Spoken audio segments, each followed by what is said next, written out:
shay kasta ilaahay baa abuuray cudurka ilaahay baa abuuray naasiyadiisana ilaahay baa haya ciduu doonuna ku sallida ciduu doonana waa ka ilaaliya marka waxa weeye in dhikriga aanu badino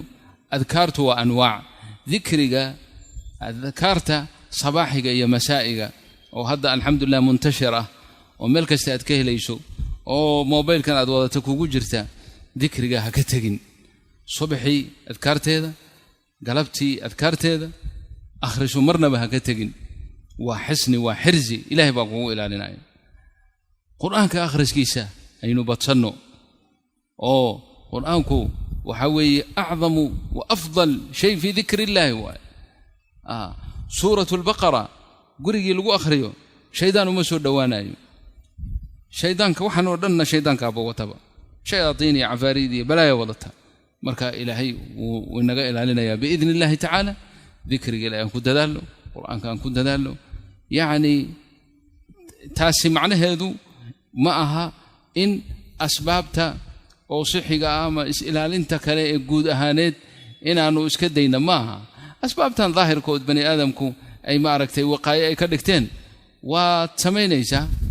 oo inaad ma aragtay ikhtilaaf fara badan iyo meelaha aswaaqda iyo meelaha kada iyo meelaha dadka gaalada iyo dhaxgalkooda inaad ma aragtay de asbaabtaas oo iyagu sheegayaan iska wado bani aadamka umba jinsi kamida tahay laakiin adiga ka muslim waxa ku dheer silaax iyo difaac gaara ilaahay ku siiyay adiguna ha ka gaabin adkaarta sabaxa oo masaa akhriso quraanka akhriso carruurtaada quraanka ku akhri guriga fariista xalaqatu ta'liim hal sameeyo quraanka hal akhristo malaa'igta soo degaysa malaa'igtu meeshay timaado shar iyo aafaad oo dhan ilaahay waa ka kaxaynaya biqudrati illaahi ta'ala malaa'igtu waa makhluuqaad aad ilaahay u barakay nuur ka dhigay oo aan macaasi lahayn oo dambi lahayn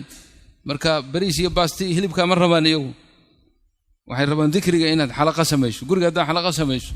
oo reerkoo dhan wada fariisto oo quraankii la akhristo oo xadiiskii nabiga la akhristo waxa soo degaysa malaa'igtii guriga way soo galaysaa xalaqadaas ay soo doonanaysaa malaa'igtu meeshay timaadana